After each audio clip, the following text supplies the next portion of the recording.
yourself little glimpses, don't you, of the door in the midst of your ecstasy?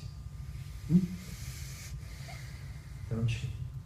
You give yourself little glimpses of the door in the midst of your ecstasy.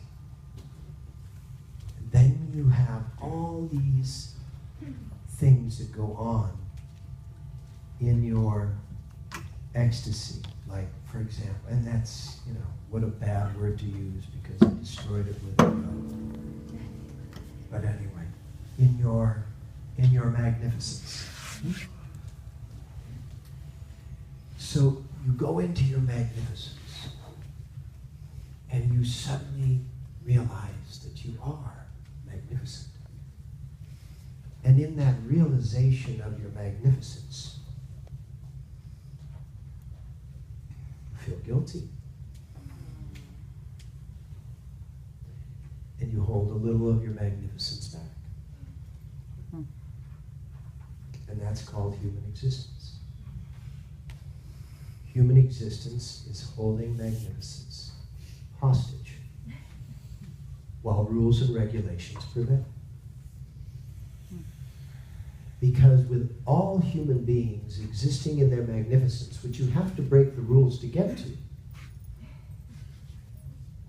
with all human beings existing in their magnificence, there would be no need for rules.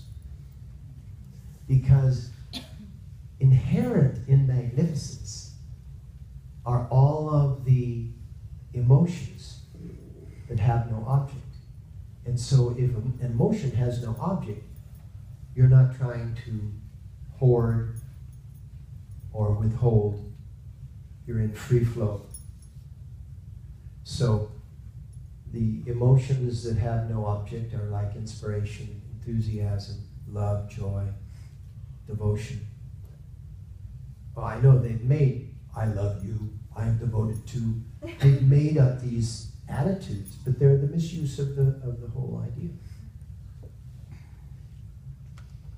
I don't love you. Love is not a verb. I don't love you. Love exists between us. And if I am in my magnificence, I realize the love that exists. But it has no ownership and it has no direction.